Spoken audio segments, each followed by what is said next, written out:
He didn't even look at me when he said it, just stared ahead, past the rows of graves and wilted flowers, into nothing.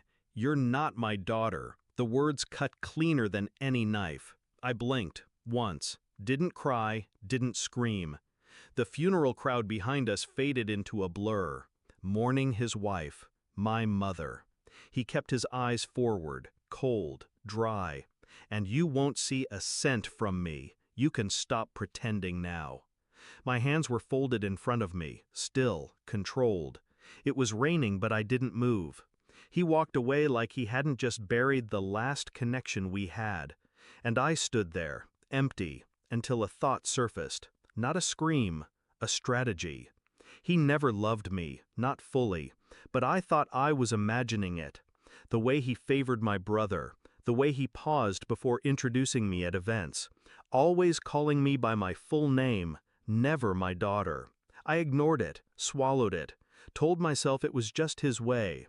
But when Mom died, the mask came off. He didn't even invite me to read at the service. I found out about the will's revision the day after, through his lawyer. He'd cut me out completely, said I wasn't biologically his, that Mom had lied, and he was setting things right. I didn't believe him, not fully, not yet. But the crack had opened, and something inside me began to pour through it, something calm, dark, purposeful. I didn't confront him. That's what he would have expected. Tears, outrage, maybe even legal threats.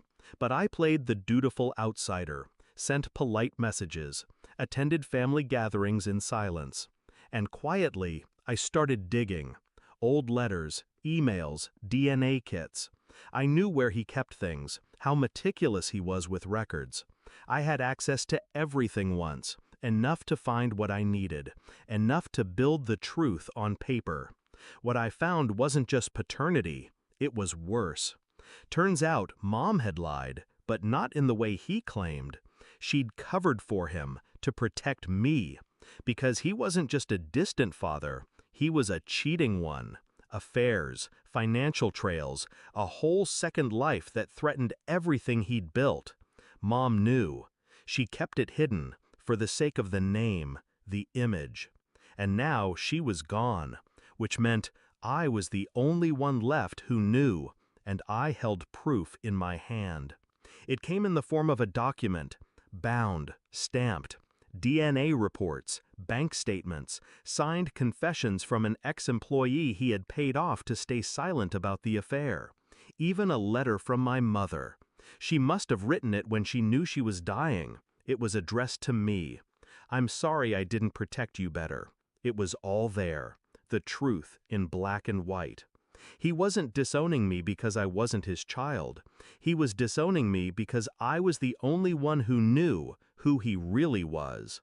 I slid the folder into a black box, wrapped it with silver ribbon, and waited for the perfect moment. His 70th birthday party was held at the country club, elegant, excessive, empty in all the ways that mattered. He stood at the center, shaking hands with politicians and men who owed him favors. I approached calmly. He saw me and smirked. "Didn't expect you'd come." I handed him the box. "I brought a gift," I said.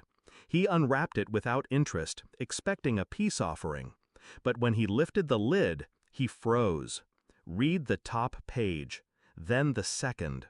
The color drained from his face. He glanced up at me, eyes shaking. "What is this?" I stepped closer. "Your legacy." Then I turned and walked away. I left before the whispers started, but I knew they would. He built his life on a lie, and I just handed the world the blueprint.